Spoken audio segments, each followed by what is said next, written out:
Hi guys, well today we're going to be taking a look at a brand new release from Fractal. This is Torrent. Fractal are releasing 6 different versions which include various colours and tints, as well as RGB. We're going to be taking a look at the white tempered glass with clear tint today. Now having a name like Torrent alludes to the fact that this is an airflow centric case, and as a result we've got a twist on the usual layout and a plethora of cooling fans at the bottom of the chassis, as well as some huge 180mm fans at the front. Fractal has also included some nifty extras such as the Nexus 9P, a slim PWM Fan Hub to keep all the cabling in one central location. Now pricing on this particular model, the white tempered glass, is going to be around $189 in the US and Europe and $164 in the UK. And so by no means is this a cheap case, but it is designed with large E-ATX systems in mind and is really a high-end enclosure. Is it going to be worth the money? Let's find out. Before we begin, today's video is brought to you by ASRock and the Z590 Phantom Gaming ITX TB4. This new model from ASRock is a Z590 mini powerhouse equipped with some excellent features which include Killer Double Shot Pro, which is a handy feature combining killer wireless and killer Ethernet, allowing them to team up and provide enhanced throughput, so certain traffic can use just the Wi-Fi while more demanding tasks can use Ethernet. Being a Z590 board, we also get ASRock's Hyper M.2, which is PCI Express Gen 4, giving you the ability to utilize super fast M.2 SSDs, which also get ASRock's M.2 armor to keep the temperatures under control. Even though this is a tiny board, we also have 2 video outputs which will ultimately provide you with flexibility if you need to output to more than one display. For more details on the ASRock Z590 Phantom Gaming ITX TB4, please check out the link in the description.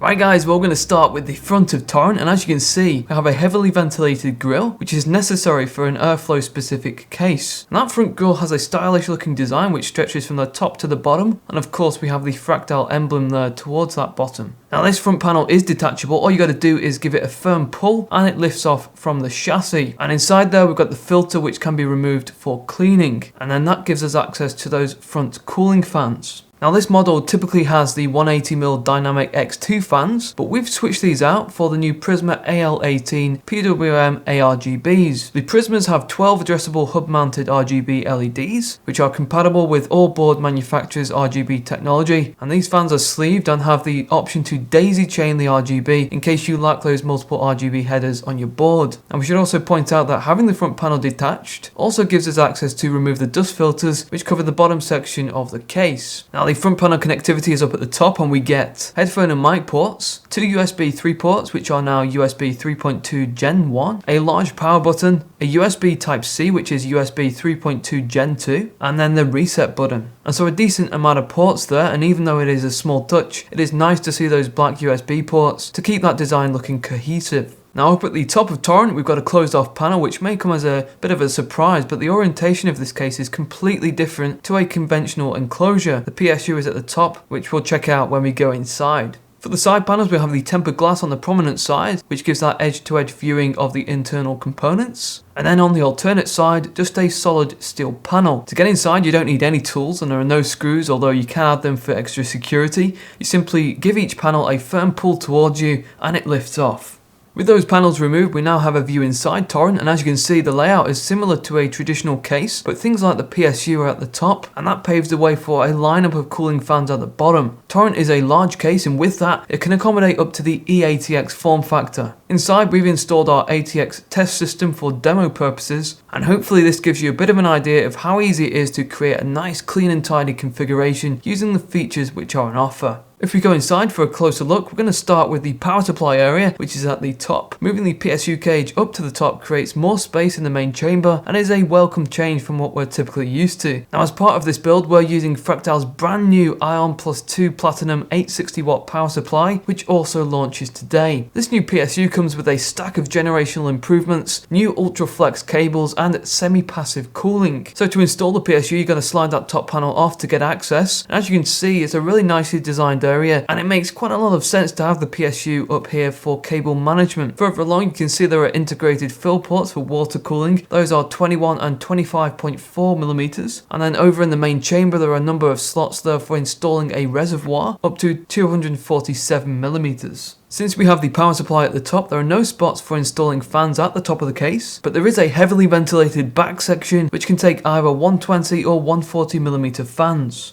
Now there are 7 expansion slot covers found within Torrent, each with a thumb screw for easy removal. But in our situation we've installed the Flex B20 vertical riser bracket, which is an optional extra. This is a 3-piece kit which allows you to mount the graphics card vertically. This kit offers a solid option for installing a GPU, unlike some of the flimsy solutions that we've used in the past. Now, as well as the two 180mm fans, at the bottom of the case we also get a trio of Dynamic X2 GP14s, which push in an upwards fashion. And as we showed earlier, there is a dust filter underneath those fans, which can be removed and cleaned off. The fans also sit onto a bracket which can be easily removed by detaching the thumb screws. In the storage department, there are 2 brackets on the Mobo tray for larger 3.5-inch drives. Those trays just slide out and you just attach screws to the sides of the drive. We're not overly keen on the mechanism for attaching and detaching that tray, as it can be tricky to maneuver in such a tight spot. And over towards the front of the case there are also 4 brackets for SSDs, and much like we've seen on numerous other cases in the past, that plate just detaches from the case and screws are applied to the underside. Okay, so next we're going to get a closer look at the clearance options within Torrent, as this is quite an important area for you system builders who need to know whether something will fit or not. And so for the CPU cooler, we've got a maximum of just under 190mm for the height of the heatsink before it touches that side panel. Our cooler is around 160mm, most air coolers don't exceed 180, and so that covers quite a lot of options. For the GPU, you have all the space from the back to the front of the case, which gives you around 420mm, which shouldn't present any issues for any graphics card. Behind the board is where we store all the cables, and so this is quite important. There is over 2.5cm further up the case, and then in the lower cavity just under 2cm. There aren't too many places to hide cables, but Fractal has done an excellent job with the cable management tools inside Torrent. Down the center we've got a channel which helps to keep those cables neatly tucked in, and there are plenty of Velcro straps to assist with guiding those cables in a specific direction. Fractal also includes the Nexus 9P Slim PWM Fan Hub, which helps to make that cable management just much easier and keeps all of the fans plugged into a central location. And as you can see, we've been able to create a clean and tidy configuration without spending excessive amounts of time due to having those handy features.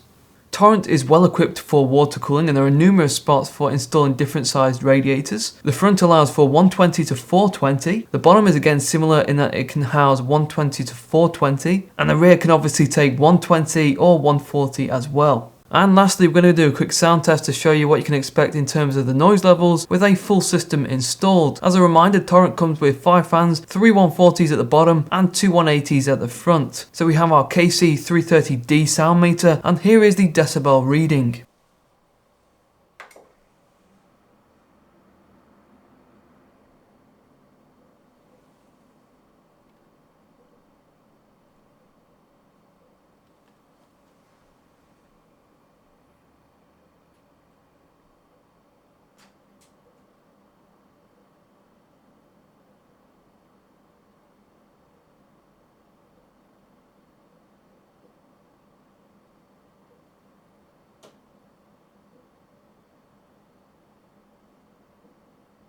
So that is the lowdown on Fractal's new Torrent computer case. As we mentioned, it is available in a variety of different colours. We've been checking out the white tempered glass version. What is immediately apparent from building inside this new enclosure and spending time using it is that it is a solid enclosure that is really well made. Being an airflow centric case means that the low noise is not going to be one of the priorities, and that is something you come to expect if you want those lower temperatures. That being said, it isn't exactly a loud case when all the fans are spinning, but noise is certainly noticeable. Having the fans at the bottom of Torrent means that the PSU is relocated to the top, and we found that that works really well and allows for good management of cables. The inclusion of the Nexus 9P hub and Velcro ties also help to keep things neat and tidy. In this build we used the new Ion Plus 2 860 watt power supply, which is fully modular, uses those ultra flex cables, has the ability to be passive under light load. And that is a fantastic power supply, though we will need to spend a bit more time with it to prove that longevity. We also used the new Prisma AL-18 PWM ARGB fans, which are huge. They're compatible with the RGB tech from all the board manufacturers, and they do a great job at acting as intakes for Torrent. If you're wanting to use all-in-one liquid coolers, then there are plenty of options inside this case, and having fans at either the front and bottom means that you're not going to have to compromise on case airflow. And if you're into custom water cooling, then again, Torrent is well kitted out for that with those fill ports and reservoir mounting points. And so from our experience with Torrent, it is a decent case, but what do you guys think? Let's start some discussion in the comment section below. If you're interested in see how this case performs in terms of the cooling, we'll be doing a thermal test in the website review, so be sure to head on over for that. The link will be on the screen and in the description very soon. So thanks for watching today, guys. Would appreciate if you could subscribe to the channel. Take care, and I'll see you guys in the next one.